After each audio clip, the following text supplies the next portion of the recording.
যে পহেলা বৈশাখে যা হচ্ছে আমাদের দেশে সংস্কৃতির নামে একটা প্যাকেট বানাইয়া উপরে চকলেটের ফ্লেভার দিয়া ভিতরে সব পায়খানা খাওয়াচ্ছে। কিসের সংস্কৃতি? এই যেটা বাংলা সংস্কৃতির নামে পরিচালনা করা হচ্ছে, আসলেও তো সেটা বাংলা সংস্কৃতি না, বাঙালি সংস্কৃতি না। গুগলে আপনি সার্চ দেন, এই যে মঙ্গল শোভাযাত্রার জন্ম কত সালে? কত সালে জন্ম? 90-এর দশকে এটা বাংলাদেশে সর্বপ্রথম শুরু হয়েছে। এটা সম্পূর্ণ হিন্দুদের পূজার অংশ।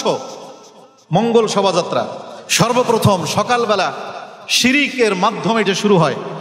সূর্য পূজারীদের, প্রকৃতি পূজারীদের যেই মন্তর, যেই কি বলে এটাকে, প্রার্থনা, সেই প্রার্থনার মাধ্যমে শুরু হয়। এটা সম্পূর্ণ শিরিক। এখন এটা বললে আপনি আমাকে শিরিকের ব্যাপারে বললে আপনি বলবেন যে সংস্কৃতির বিরুদ্ধে বলছে, বাঙালি জাতির সংস্কৃতির বিরুদ্ধে বলছে। বাঙালি জাতির সংস্কৃতি আপনি বললে এটা আমি মেনে নিব যেটা বাঙালি জাতির সংস্কৃতি? এই সংগঠন যেটা উদিচি, ওরাই তো কমিউনিস্ট, একটা নাস্তিকপন্থী সংগঠন।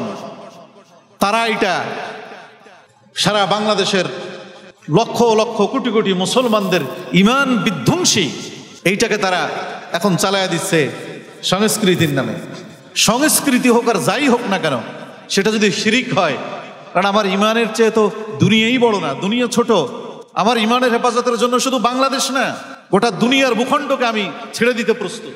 এটা হলো ইমানের দাবি, এটা হলো ইমানদারের কথা, যে গোটা দুনিয়াও যদি আমাকে ছেড়ে চলে যেতে হয়, আমি দুনিয়াকে লাথি মারি।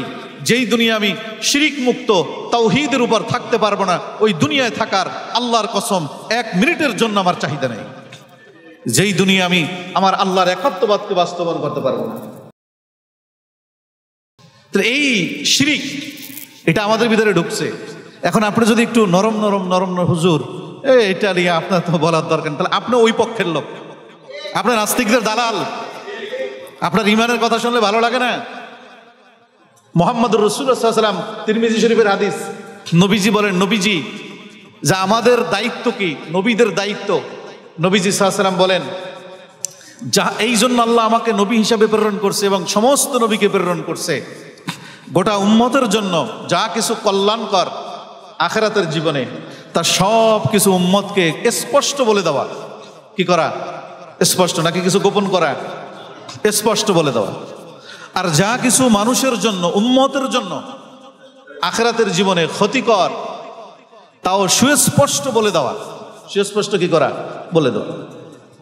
নবীজি যখন সুস্পষ্ট বলা আরম্ভ করছিলেন, কি কি উম্মতের জন্য, মানুষের জন্য ক্ষতিকর, ইমান বিধ্বংসী, তখন আবু জেহেল, উতবা, শাইবা, তৎকালীন সমাজের এবং রাষ্ট্রের যারা প্রভাবশালী দায়িত্বশীল, তারা নবীজিকে এসে প্রস্তাব দিয়েছিল যে তুমি তোমার কাজ করো, বুঝেন, আপনার পদক্ষেপটা আপনি মিলিয়ে দেখেন, একেবারে এইরকম আপনার মতোই, যে আপনি আপনার কাজ করেন, আপনার সাথে আমরা কোনো ঝগড়া করব না, তো আপনি আমাদের দেব দেবীর বিরুদ্ধে কি করেন না, বদনাম করেন না, বদনাম করেন না। আপনারটাও চলুক, আমাদেরটাও চলুক, আপনারটাও চলুক, আমাদেরটাও কি চলুক। এখন ধরেন আপনি বাজারে দোকান দিছেন, বাজারে কি করছেন? আটা বেচার জন্য দোকান দিছেন, ফ্রেশ আটা, ভালো পরিষ্কার। আর একজন পাশের একজন দোকানদার আটার দোকান দিছে, পুরাটাই ভিতরে পচা, ভিতরে পোকা।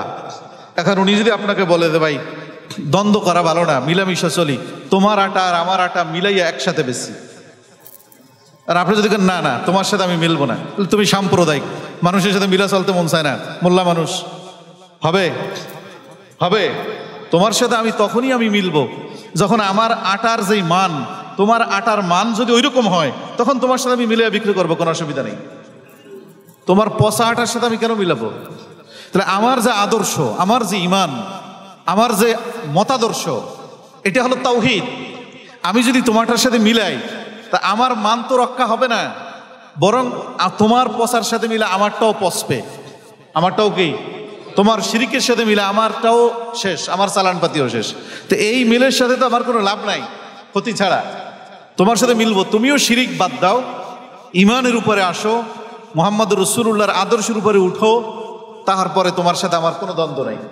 আমি তোমার কাছে আত্মসমর্পণ করব, তোমাকে আমি সামনে রাখবো, তোমার নেতৃত্বে আমি চলবো। কিন্তু তুমি যদি শিরিক নিয়ে আইসা বলো যে তোমারটা তুমি চালাও, আমারটা আমাকে চালাইতে দাও, এইটা আমি দিতে পারি না। মুহাম্মদ রাসূলুল্লাহ সাল্লাল্লাহু আলাইহি ওয়াসাল্লাম তখন কি বলছিলেন? আল্লাহর পক্ষ থেকে কি নির্দেশনা আসছিল? লাকুম দীনুকুম ওয়ালিয়া দিন। লাকুম দীনুকুম ওয়ালিয়া দিন মানে কি? বলে যে তোমারটাও তুমি করো, আমারটা আমি করি। না না, এটা ভুল ব্যাখ্যা। এটা যারা ব্যাখ্যা দেয় কোরআনের অপব্যাখ্যা। লাকুম দিন শব্দের কোরআনে কারিমের ভিতরে 21টার বেশি অর্থ আছে, এটা বুঝতে হবে। এখানে দিন মানে হলো কর্মফল। দিন মানে কি? কর্মফল। যেরকম মালিকি ইয়াউমিদ্দিন, এখানে দিন মানে কি? কর্মফল। মালিকি ইয়াউমিদ্দিন, কিয়ামত দিবসের মালিক, কর্মফল ভোগ করার দিবসের মালিক। এখানে দিন মানে কি? কর্মফল, ধর্ম না। তাহলে এই জায়গাও যে দিন, লাকুম দীনুকুম ওয়ালিয়া দিন মানে কর্মফল। তোমার কর্মফল তুমি ভোগ করবা, আমার কর্মফল আমি ভোগ করব। এটা হলো এটার অর্থ। যে তুমি যে কাজ করবা সেটার কর্মফল তুমি কি করবা? ভোগ করবা। আমি যে কাজ করব সেটার কর্মফল আমি ভোগ করব। অতএব তোমার সাথে আমার এই ধর্মের সংমিশ্রণ আকবর এলাহি বা এর মতো, দিন এলাহির আবিষ্কারকের মতো সব ধর্ম বাজেয়াপ্ত করে নিজে একটা ধর্ম আবিষ্কার করছে। তার ভিতরে কিছু হিন্দু ধর্ম আছে, কিছু মুসলমান ধর্ম আছে, সব কিছু মিলিয়েছিলেন। এটা হবে? এটা হবে না তো। এই জন্য আমাদের যেই জায়গাটার ভিতরে সবচেয়ে বেশি সচেতন হওয়া বর্তমান দুনিয়ার মুসলমানদের, সেটা হলো আমাদের ইমানের হেফাজত। বিভিন্ন মোড়কে, বিভিন্ন সূরাতে, বিভিন্ন মাধ্যমে আমাদের ওই ইমানের উপরে ঠোকর মারতে চায়, আসল জায়গায় ঠোকর মারতে চায় ইমানের উপর। আর আমরা না বুঝি সেখানে আপোষ করে ফেলি। অথচ আল্লাহ রাসূল সাল্লাল্লাহু আলাইহি ওয়াসাল্লাম আমাদেরকে কি নির্দেশনা দিচ্ছেন? ওয়াইন কুতিলতা আও হুররিকতা, তোমাকে যদি একটা গোশত কাটা কাঠের উপরে রেখে কষাইয়ের চাপাটি দিয়া মাথা থেকে পায়ের নখ পর্যন্ত টুকরো টুকরো করা হয়, তুমি আল্লাহ তাআলার একাত্মবাদের ব্যাপারে তুমি যদি মুমিন হও, তোমার জীবনের যদি আসল টার্গেট আখিরাত হয়, তুমি আপোষ করতে পারো না। ওয়াইন কুতিলতা আও হুররিকতা, তোমাকে যদি জীবন্ত আগুনে ফেলানো হয়, জীবন্ত হাত পাও বেঁধে যদি বলা হয় আগুনে ফেলা, পরে জেলখানা না, ফাঁসি না, জীবন্ত তোমাকে আগুনে ফেলানো হয়, নবী মুহাম্মদ রাসূলুল্লাহ সাল্লাল্লাহু আলাইহি ওয়াসাল্লাম বলেন সে আগুনও তোমার জন্য সহজ হয়, কিন্তু ওই শিরিক গ্রহণ করা তোমার জন্য কশিনকালও সহজ হতে পারে না। এটা হলো ঈমান। এজন্য আল্লাহ তাআলা আমাদের সকলকে আমাদের দুনিয়ার জীবনে, পার্থিব জীবনে রবচাহী জীবন বাস্তবায়ন করে শিরিক মুক্তি ঈমান নিয়ে আল্লাহর দরবার উপস্থিত হওয়ার তৌফিক দান করুক।